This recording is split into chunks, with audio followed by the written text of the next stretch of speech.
Simple kitchen. நம்ம இன்னைக்கு குழந்தைங்களுக்கு ஈவினிங் ஸ்நாக்ஸ் ஒன்று செய்ய போகிறோம். சமோசா மாதிரி நல்லா கிறிஸ்பியாகவும் நல்லா ஸ்பைசியாகவும் இருக்கும். ஒன்று பிச்சு காமிக்கிறேன்.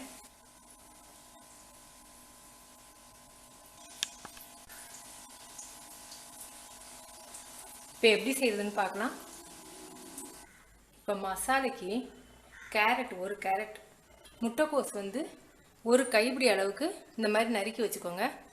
ஒரு பெரிய வெங்காயம், சின்ன வெங்காயம் பிடிக்கும்னாலும் நீங்கள் போட்டுக்கலாம். தக்காளி பழம், பாதி தக்காளி பழம், இஞ்சி கொஞ்சம், பூண்டு கொஞ்சம்.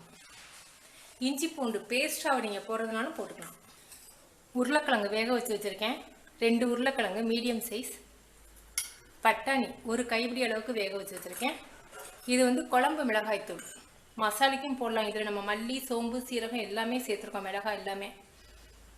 நீங்கள் மசாலா தூள் தனியாக வச்சுருந்தாலும் நீங்கள் உங்கள் உரப்புக்கு தகுந்த அளவுக்கு நீங்கள் போட்டுக்கலாம். புதினா, மல்லித்தலை வேணாலும் போட்டுக்கலாம். புதினா செரிமானத்துக்கு நல்லதுங்கிறதுனால புதினா போடுறேன். கோதுமை மாவு 1 கப் எடுத்திருக்கேன்.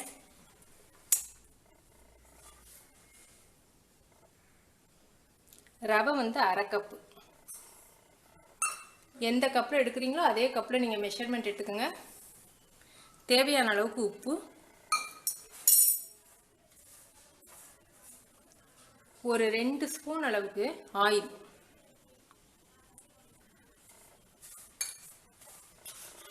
இதை நல்லா மிக்ஸ் பண்ணிக்கின்றுவோம். கொஞ்சமாக தண்ணி ஊற்றி சப்பாத்தி மாவு பதத்துக்கு நம்ம பிசைஞ்சிக்க போகிறோம்.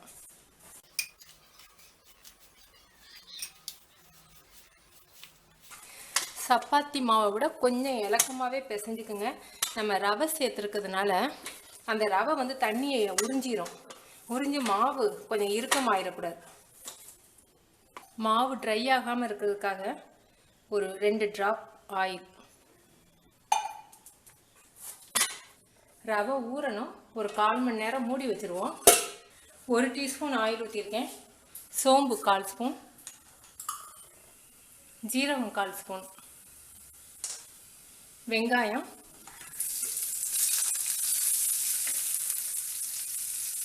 இஞ்சி, பூண்டு,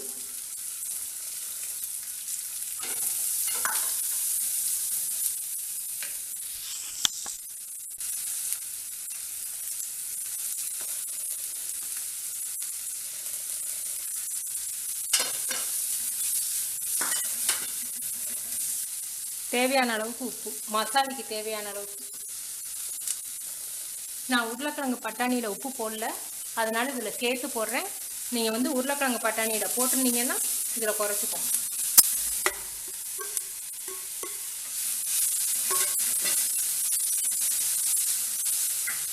புதினா ஒரு 5 நிமிஷம் அந்த முட்டைக்கோஸ் கேரட் வேகட்டும். மசால் தூள் அல்லது குழம்பு மிளகாய் தூள் உங்கள்கிட்ட எது இருக்கோ நீங்கள் அதை சேர்த்துக்கலாம். இல்லை மல்லித்தூள் தனியாக, மல்லித்தூள் 1 டேபிள் ஸ்பூன், மிளகாத்தூள் அரை ஸ்பூன், சோம்பு 1/2 ஸ்பூன், ஜீரகம் 1/2 ஸ்பூன் பவுடர், எல்லாமே பவுடராக நீங்கள் சேர்த்துக்கலாம் அப்படி தனித்தனியாக.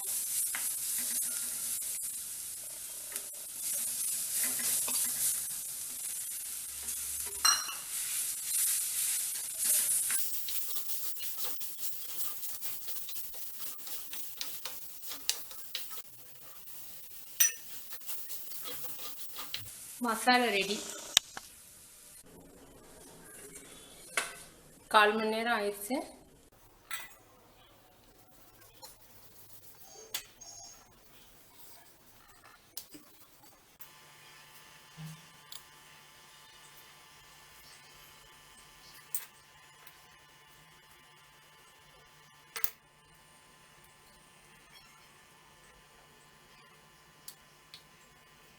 இது மைதா மாவு கொஞ்சமாக எடுத்து கரைச்சி வச்சுருக்கேன்.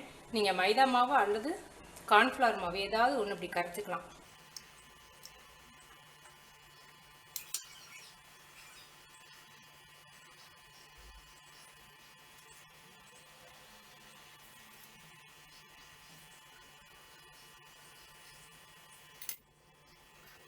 இந்த மாதிரி எல்லாத்தையும் ரெடி பண்ணிக்குவோம். நீங்கள் ட்ரையாங்கிள் சைஸில் வேணாலும் உங்களுக்கு எப்படி பிடிக்குதோ அப்படி நீங்கள் பண்ணிக்கலாம்.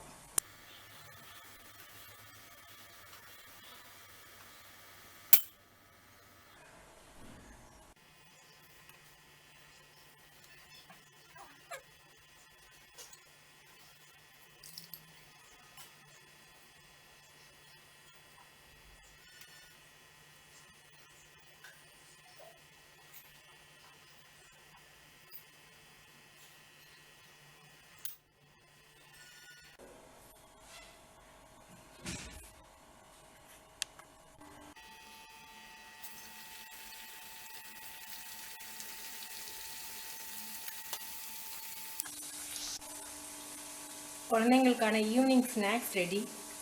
சமோசா மாதிரி கெஸ்ட்டுக்கு நீங்கள் இந்த மாதிரி செஞ்சு கொடுக்கலாம்.